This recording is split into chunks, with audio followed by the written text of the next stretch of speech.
అలానే విశ్వేశ్వరరావు. ప్రస్తుతం నైరుతి ఋతుపవనాల ద్వితీయార్థంలోకి వచ్చాం. అంటే ఆగస్టు సెప్టెంబర్ నెలలు 2 నెలలు అయిపోయాయి, జూను జూలై. ఈ 2 నెలల్లో సగటు వర్షపాతం కంటే తక్కువ వర్షపాతం నమోదయ్యిందని చెప్పి వాతావరణ శాఖ చెప్తోంది. మరి రాబోయేటువంటి 2 నెలల్లో ఏ విధంగా ఉంటుంది అనే దాని మీద అంచనా వేసింది వాతావరణ శాఖ తాజా బులెటిన్లో. అదేం చెప్తుందంటే 2 అంశాలు ప్రస్తుతం మనకి పాజిటివ్గా కనిపిస్తున్నాయి. కాబట్టి నైరుతి ఋతుపవనాల ద్వితీయార్థంలో వర్షపాతం భారీగా నమోదయ్యేదానికి ఛాన్సెస్ ఉన్నాయి కొన్ని ప్రాంతాల్లో అని చెప్పి వాతావరణ శాఖ చెప్తోంది. ఏంటి ఆ 2 అంశాలంటే, number 1 Indian ocean dipole, IOD అంటారు, ఇండియన్ ఓషన్ డైపోల్. ఇది ప్రస్తుతం న్యూట్రల్గా ఉంది, రాబోయేటువంటి రోజుల్లో పాజిటివ్గా మారేటువంటి అవకాశం ఉంది. ఆ కారణం చేత ఎల్నినోను కాదని చెప్పి ఎల్నినోని బలహీనపరిచి వర్షాలను విస్తారంగా ఇచ్చేటువంటి అవకాశం ఉంది అనేది నెంబర్ 1.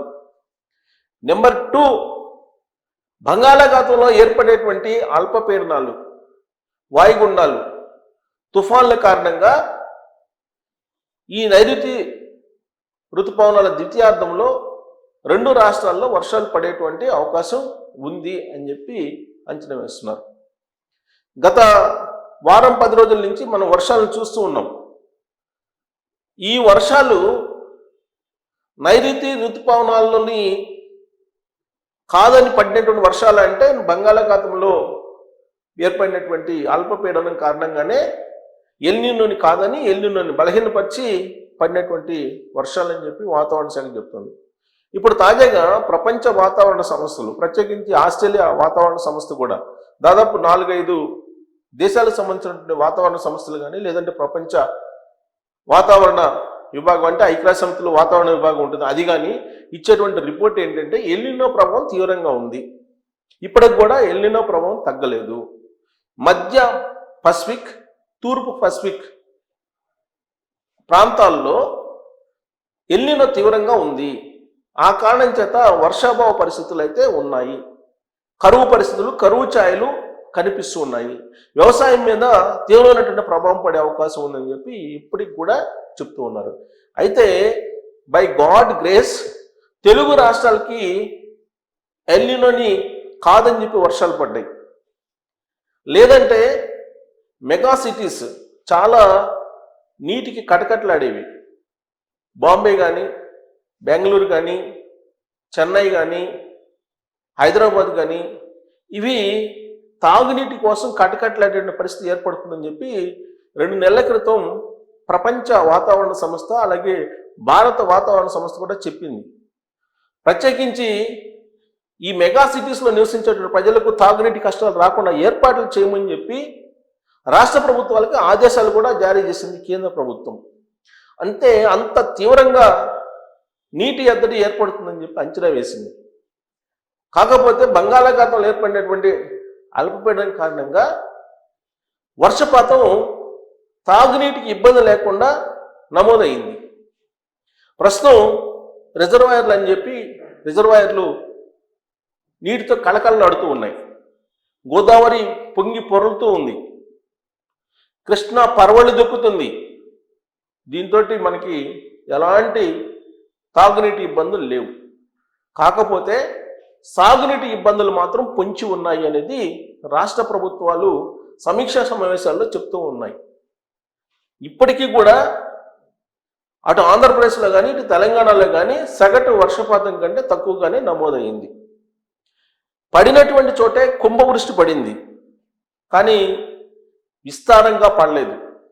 అసహజ వర్షపాతం నమోదైంది. ఆ కారణం చేత సగటు వర్షపాతం ఏదైతే ఉందో ఆ వర్షపాతం పర్సంటేజీ 30 నుంచి 15% వచ్చింది తెలంగాణలో. ఆంధ్రప్రదేశ్లో 59 నుంచి 45% వచ్చింది. కానీ పంటలు విస్తారంగా, పంటలు పుష్కలంగా పండేలాగా ఋతుపవనాలు వర్షపాతాన్ని ఇవ్వలేదు. సగటు వర్షపాతాన్ని అంటే సహజ వర్షపాతం నమోదు కాలేదు, అసహజమైనటువంటి వర్షపాతం నమోదైంది. దీని కారణంగా తాగునీటి సమస్యలు లేకుండా ఉంటుందేమో కానీ వ్యవసాయానికి మాత్రం కరువు పొంచి ఉంది అనేటువంటి అంచనాకి కేంద్ర రాష్ట్ర ప్రభుత్వాలు వస్తున్నాయి. వాతావరణ శాఖ కూడా అదే చెప్తుంది. మరి ద్వితీయార్థంలో అయినా సరే సహజమైనటువంటి వర్షపాతం నమోదవుతుందంటే గ్యారంటీ చెప్పలేనటువంటి స్థితిలో వాతావరణ శాఖ ఉంది. ఇప్పటికే వేసినటువంటి పంటలకు వర్షం లేక ట్యాంకర్లతోటి స్ప్రింక్లర్లతోటి తడుపుతూ ఉన్నారు పంట పొలాల్ని. కానీ రాబోయేటువంటి రోజుల్లో ఇలానే అసహజమైనటువంటి వర్షపాతం నమోదైతే పంటలు పండేటువంటి అవకాశం లేదు. ఫలితంగా కరువు ఛాయలు, ఆహార ఉత్పత్తుల కొరత భారత ఆర్థిక వ్యవస్థ మీద తీవ్రమైన ప్రభావం పడే అవకాశం ఉంది అని చెప్పి కేంద్ర ప్రభుత్వం అంచనా వేస్తుంది.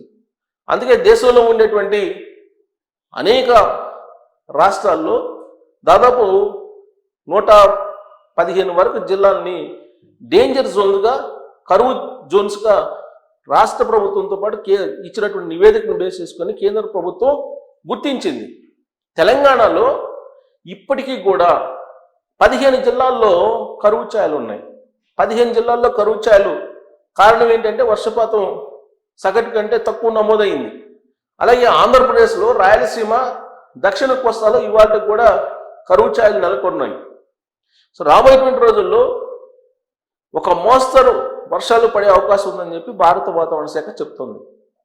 హైదరాబాద్ లాంటి ప్రాంతాల్లో సాయంత్రం వేళల్లో మేఘం కనిపిస్తుంటాయి, కానీ వర్షపాతం ఒక మోస్తరుగా పడే అవకాశం ఉంది అనేది వాతావరణ శాఖ తాజాగా చెప్తుంది.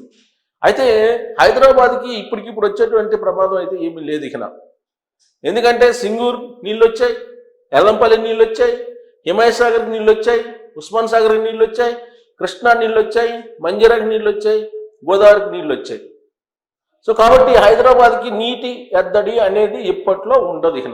అందుకే నేను 2 నెలల క్రితం చెప్పాను, మరో 40 రోజుల్లో వర్షాలు కనుక పడకపోతే హైదరాబాద్లో నీటి ఎద్దడి వచ్చే అవకాశం ఉంది, తాగడానికి నీళ్ళు అవకాశం లేదు అని చెప్పి అప్పట్లో వాతావరణ శాఖ చెప్పినటువంటి విషయాన్ని, వాతావరణ శాఖ విడుదల చేసిన బులెటిన్ని, కేంద్ర రాష్ట్ర ప్రభుత్వాల సమీక్షల్లో ఉండే సారాంశాన్ని మీకు తెలియజేసే ప్రయత్నం చేశాను. ఇవాళ హైదరాబాద్ తాగునీటికి ఇబ్బంది లేనటువంటి పరిస్థితుల్లో చుట్టూ ఉండేటువంటి జలాశయాలు నీళ్లతోటి కళకళలాడుతూ ఉన్నాయి, జలకళ కనిపిస్తూ ఉంది. సో కాబట్టి ఇప్పటికిప్పుడు ఇబ్బంది లేదు. అలాగే విద్యుత్ కొరత ఉండదు. శ్రీశైలం డ్యాంలో నీళ్ళు వచ్చేసాయి, విద్యుత్ ఉత్పత్తిని చేస్తున్నారు, కాబట్టి విద్యుత్ కొరత కూడా ఉండే అవకాశం లేదు. కానీ వ్యవసాయానికి మాత్రం ఇబ్బందులు ఉన్నాయి. ఆ వ్యవసాయాన్ని కాపాడుకోవాల్సిన బాధ్యత మన అందరి మీద ఉంది. కాబట్టి నీటిని పొదుపు చేయాల్సిందే, భూగర్భ జలాలని పెంచేలాగా సైంటిఫిక్గా ప్రభుత్వాలు ఏం చెప్తున్నాయో అవన్నీ చేయాలి. లేదంటే రాబోయేటువంటి రోజుల్లో మళ్ళీ ఇలాంటి పరిస్థితి వస్తే అప్పటికప్పుడు ప్రత్యామ్నాయంగా ఏమీ చేయలేము. అందుకే ఇప్పటి నుంచి పట్టణాల్లో, మెగాసిటీల్లో ప్రత్యేకించి ఇంకుడు గుంటలు, ఆ ఇంకుడు గుంటల్ని కనుక నమ్ముకుంటే మీ బోర్లకు సంబంధించినటువంటి రీఛార్జ్ జరుగుతుంది. అదర్వైజ్ నీళ్లు వచ్చే అవకాశం లేదు. భూగర్భ జలాలు ఇవాళకి కూడా ఇంత వర్షాలు పడినప్పటికీ కూడా ఆశించిన స్థాయిలో పెరగలేదని చెప్పి ప్రభుత్వం చెప్తోంది. కాబట్టి ఎల్నినో ప్రభావం ఇంకా పోలేదు. కాకపోతే ఇండియన్ ఓషన్ డైపోల్ పాజిటివ్లో మూవ్ అవుతుంది. ఇది మనకి కొంత హ్యాపీ న్యూస్. కాకపోతే వ్యవసాయదారులకి ఫస్ట్ 2 నెలలు దెబ్బతిన్నారు. ఇక రాబోయే 2 నెలలు కూడా విస్తారంగా వర్షాలు పడకపోతే మరింత దెబ్బతినేటువంటి అవకాశం ఉంది. ఫలితంగా సమాజం మీద, ఆహార ధాన్యాల మీద తీవ్రమైనటువంటి ఎఫెక్ట్ పడి ద్రవ్యోల్బణం పెరిగేటువంటి అవకాశం ఉంది. అప్పుడు పేద మధ్యతరగతి వర్గాలు కష్టాల పాలు కావడం జరుగుతుంది. సో దీని మీద మీరు కామెంట్ చేయొచ్చు. Thank you.